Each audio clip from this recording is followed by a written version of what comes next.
오늘 우리에게 주시는 귀한 말씀 잠언 11장 1절에서 6절의 말씀을 찾으셨으면 함께 읽겠습니다. 속이는 저울은 여호와께서 미워하시나 공평한 추는 그가 기뻐하시느니라.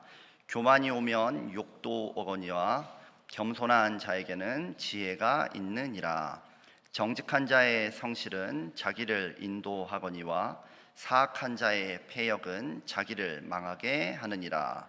재물은 진노하심 날에 무익하나 공의는 죽음에서 건지느니라. 완전한 자의 공의는 자기의 길을 곧게 하려니와 악한 자는 자기의 악으로 말미암아 넘어지리라. 정직한 자의 공의는 자기를 건지려니와 사악한 자는 자기의 악에 잡히리라. 아멘. 오늘 본문은 정직과 공의가 얼마나 중요한지에 대한 지혜의 말씀입니다. 정직하고 겸손하게 또 성실하게 행하면 온전한 길을 걷게 되지만 반대로 사악하고 교만하게 탐욕스러운 길을 걷게 되면은 그 악으로 말미암아서 길에서 넘어지고 만다, 이렇게 경고하지요. 인생은 참으로 길과 같습니다. 시작과 끝이 있고 또 그 사이에 과정이 있습니다. 그리고 이 모든 길 위에서 우리가 선택할 수 있는 것과 선택할 수 없는 것이 있지요. 인생을 살면서 깨닫는 것은요, 내가 선택을 하건 그렇지 않건 내 인생 내 뜻대로 되지 않는다는 사실일 것입니다. 하지만 또 하나 깨닫는 것은요, 내가 걸을 길 자체를 선택할 수 없는 순간에 있을지라도 내가 그 길을 어떻게 걸어갈지는 선택할 수 있다는 점일 것입니다. 이에 대한 오늘 본문의 지혜는 바로 이것입니다. 너는 너의 선택에 대해서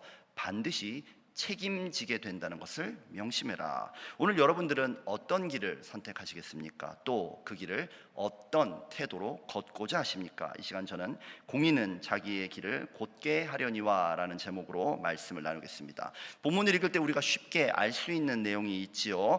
바르게 살면 그에 대한 상이 있다. 악하게 살면 그 대가를 반드시 치르게 된다. 인류 보편적으로 받아들여지는 인과응보, 권선징악입니다. 하나님을 믿는 사람이 아니더라도요, 흥부, 놀부, 효녀, 심청 이런 이야기 들으면서 이런 교훈 다 배우지요. 그러나 오늘 본문에는 이 수준을 뛰어넘는 더 깊은 영적인 지혜가 담겨 있어요. 본문 1절은 속이는 저울은 여호와께서 미워하시나 공평한 추는 그가 기뻐하시느니라 라고 말씀합니다. 고대 시대는 오늘날처럼 물건을 딱 올려놓으면 무게가 수치화되어서 나오는 그런 저울, 그런 건 당연히 없었습니다. 당시의 저울은요, 시소처럼 두 물건을 양쪽에 놓고 이렇게 비교하는 그런 방식이에요. 그리고 한쪽에다가 특정한 무게값을 가지고 있는 추를 딱 걸어 놓으면서 수평을 비교하는 겁니다. 그러면 그 무게가 얼마인지 나오게 되겠죠. 그러므로 본문에서 속이는 저울이란 것은 무엇일까요? 고의로 조작되어 있는 추, 잘못된 기준, 그것을 사용해서 남을 속이는 행위, 그걸 가리키는 거예요. 그리고 하나님은 이런 거짓을 미워하시고 정직을 기뻐하신다, 이렇게 본문은 말씀하죠. 이스라엘 사람이라면 이 잠언의 지혜를 들을 때 반드시 생각나는 율법이 있습니다. 레위기 19장 36절 말씀을 함께 읽겠습니다. 공평한 저울과 공평한 추와 공평한 에바와 공평한 흰을 사용하라. 나는 너희를 인도하여 애굽 땅에서 나오게 한 너희의 하나님 여호와이니라. 공평한 저울과 공평한 추를 사용해라. 이 율법은 공정한 거래에 관한 법, 즉 경제법 내지는 상법에 해당합니다. 우리 보통 하나님의 율법 이렇게 말하면 거룩한 종교법이나 또 세상도 흠모할 만한 윤리, 도덕 이런 거 얘기할 것 같지요. 그러나 하나님은 우리의 아주 일상적인 경제 활동에도 관심을 두고 계신 거예요. 쉽게 말하면 우리 돈에 하나님이 관심을 두고 있다는 겁니다. 세상에서도 정의와 평등, 공정과 정직 이런 관점에서 경제 영역을 분명히 다루지 않습니까? 그러나 율법은, 하나님의 법은 그 원천이 완전히 다릅니다. 하나님께서 공평한 저울, 공평한 추를 사용하라 말씀하신 이유는 무엇입니까? 나는 너희를 애굽 땅에서 나오게 한 너희 하나님이다. 하나님이 모든 법의 시작이자 원천이라는 것입니다. 하나님이 바로 우리 삶의 주인이시고 모든 것의 주관자이시며 그분이 우리의 우리는 그분의 백성이기 때문에 정직해야 한다. 우리의 윤리나 도덕, 노력에서 선함이 나오는 게 아니에요. 우리의 모든 것을 보고 계시는 절대자 하나님을 의식하며 사는 것, 그것이 바로 지혜인 줄 믿습니다. 물론 세상에도요, 그들의 윤리가 있습니다. 그렇게 살면 그들의 보상이 있어요. 하지만 여러분, 세상을 살아보니까 어때요? 정말 그 윤리가, 그 윤리 시스템이 그대로 작동합니까? 착한 사람, 정직한 사람 언제나 잘 되던가요? 아니요, 오히려 바보같이 살 때 많습니다. 그럼 나쁜 사람은 언제나 그 법에 대한 벌을 여러분 받습니까? 아니요, 아닌 것처럼 보일 때가 훨씬 더 많아요. 오히려 그런 사람들이 힘든 일은 정말 지혜롭게 잘도 피해 다닙니다. 그러면서도 누릴 건 다 누려요. 얼마 전에 제가 한 집사님과 이야기를 하는데, 그분이 직장에서 인간관계에 있어서 정말 이건 아니다, 그런 순간이 있다는 거예요. 그래도 나는 그리스도인이다, 나는 하나님의 백성이다, 이렇게 하면서 기도하고 참고 할 수 있는 한 최선을 다하면서 또 동료들을 배려하면서 일하는 거예요. 아침 일찍, 남들보다 뭐 1시간씩 이렇게 일찍 나와가지고 사무실 정리도 하고 일에도 최선을 다합니다. 문제는 뭐냐면 이거는 안 힘들어요. 근데 어떤 사람들은 그 집사님이 그렇게 하는 걸 당연하게 생각하는 겁니다. 감사하지도 않는 겁니다. 오히려 더 부려먹으려고 한다는 거예요. 저 사람은 착하니까 더 부려먹는다. 여기 많이 부려먹혀본 분들 계신 것 같아요. 굉장히 동의하시는데, 그래서 저는 이렇게 조언했습니다. 세상의 윤리를 잘 지키면 둘 중에 하나입니다.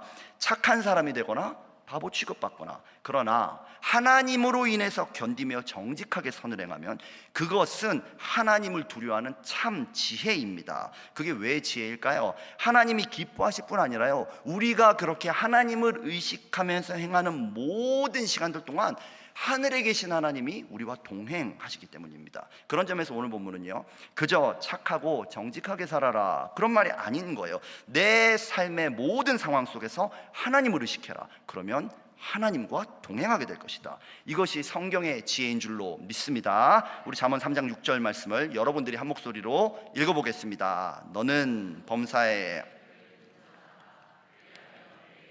지도하시리라. 아멘. 고린도전서 10장 31절 말씀도 읽어보겠습니다.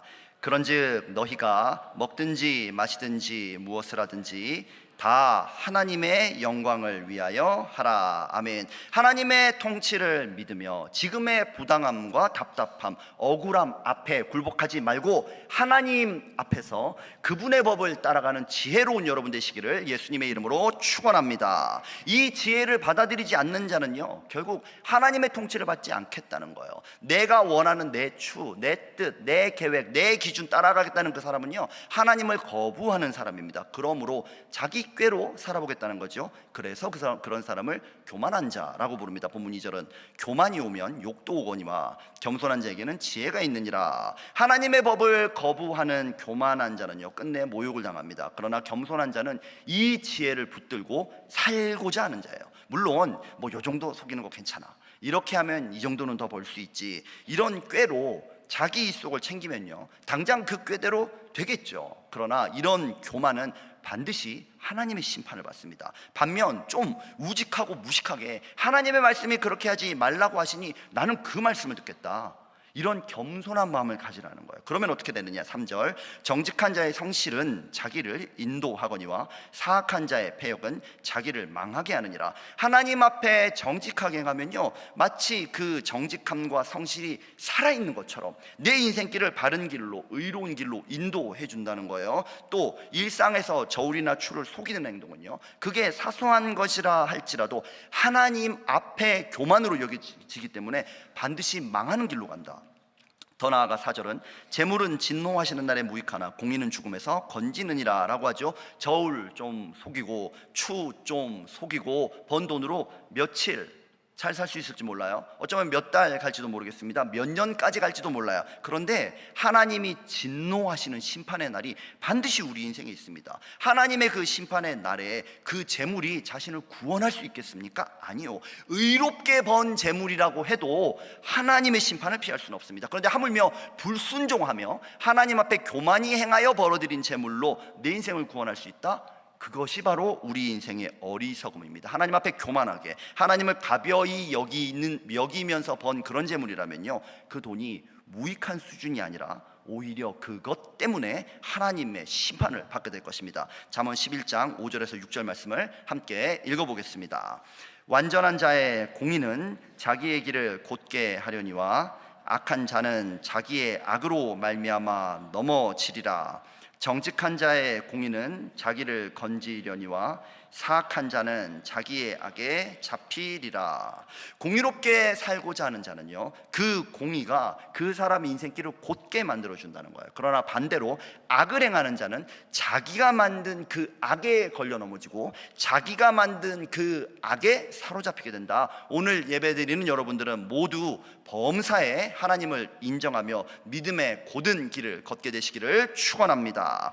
오늘 우리는 일상에서 하나님을 경외하며 그분의 말씀에 순종함이 얼마나 중요한지, 또 그것이 참 지혜인지 깨닫게 되었습니다. 우리에게 공평한 저울과 공평한 추를 사용하라 말씀하신 하나님은요, 정말 우리가 그 하나님의 말씀대로 살았는지를 하나님의 저울에 올려놓고 반드시 판단하실 것입니다. 오늘 본문에 나온 지혜의 말씀을 듣고 순종한 자에게는 생명의 상이 있을 것이고, 그 지혜를 거부한 자에게는 그 악으로 인한 형벌이 있습니다. 그러나 문제는 무엇입니까? 본문처럼 완전하고 공의롭고 정직하게 살면 상 받는 거 다 알죠.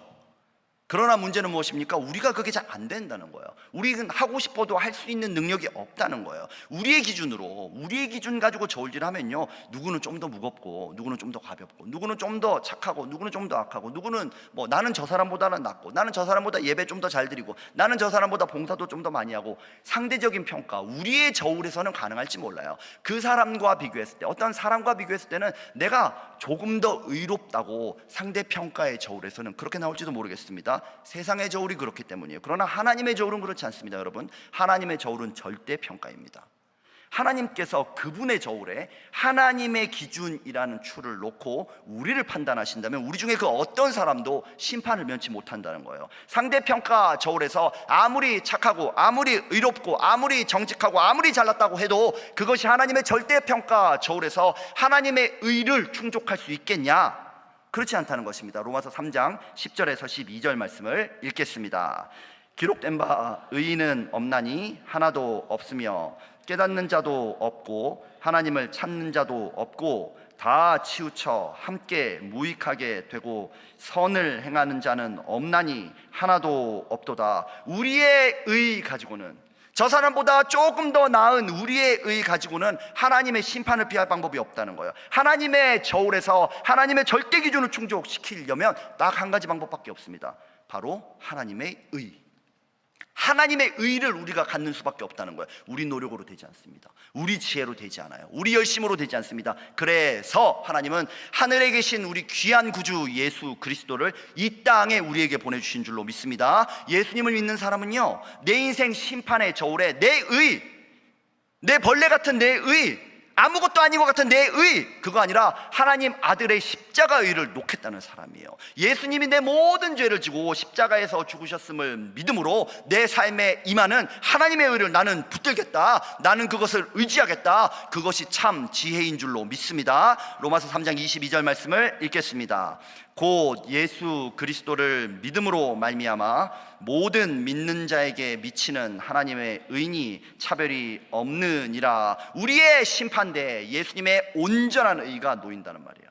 이 은혜는요, 우리 쪽에서는요 값없이 주시는 차별 없는 선물 맞아요. 그러나 주시는 예수님 쪽에서는 값없는 게 아니라는 겁니다. 그분의 피와 그분의 살과 그분의 생명과 맞바꿔진 의라는 거예요. 이제 우리의 모든 죄와 허물을 씻으시는 예수님을 바라보니 그분의 의만 의지하니 그제서야 내 인생이 말씀대로 사라지더라. 내 인생으로, 내 능력으로 내 공의의 길을 걷는 게 아니라요, 예수님의 공의가 나를 바른 길로 인도하더라. 물론 우리의 죄라는 건요 정말 무겁습니다. 정말 질겨요. 우리도 넘어질 때가 있을 것입니다. 그러나 예수님이 지고 가신 속죄의 무게가 우리의 죄보다 가볍겠습니까, 여러분? 하나님이 자기 아들의 생명을 바쳐서 우리에게 주신 하나님의 완전한 의가 우리의 구원에 여러분 부족하겠습니까? 우리의 연약함과 우리의 허물이 예수님의 의보다 더 크다는 말입니까? 아닙니다, 여러분. 우리를 위하여 십자가 지고 골고다에 오르신 예수님과 함께 하면 멈춰도 다시 걷게 될 줄로 믿습니다. 넘어져도 일어나게 될 줄로 믿습니다. 쓰러진 자도 샘을 얻게 되는 줄 믿습니다. 반드시 반드시 그분의 의로 승리하는 우리 될 줄로 믿습니다. 예수님만이 우리의 의, 구원을 이루시는 하나님의 능력임을 믿으시는 분들은 아멘 하시기 바랍니다. 이 의로 오늘도 내 삶에서 하나님의 말씀을 따라 살기로 결단하시는 분들도 아멘 하시기 바랍니다. 악한 세상에서요, 하나님을 바라보면서 의를 따라 살아가는 거 여러분 쉽지 않습니다. 그러나 우리를 위하여 십자가 지신 예수님이 우리와 함께 하세요. 그분의 공의와 그분의 완전하심 안에서 우리는 믿음의 고든 길을 갈 수 있습니다. 오늘 여러분들의 인생길에서 예수님을 선택하고 예수님의 길을 선택하는 분들 되시기를 축원합니다. 아멘. 함께 기도하겠습니다. 주님 감사합니다. 우리같이 불의한 죄인이 예수님이 피 흘리시며 이루신 공의 덕분에 굳고 곧은 승리의 길을 걷게 해주셨으니 감사합니다. 오늘도 내 의가 아니라 예수님의 의를 의지하며 눈앞에 보이는 악인의 형통을 부러워하지 말고 하나님의 기쁨 되는 믿음과 순종의 삶, 지혜로운 삶을 살아가게 하여 주옵소서. 감사드리며 예수님의 이름으로 기도합니다. 아멘.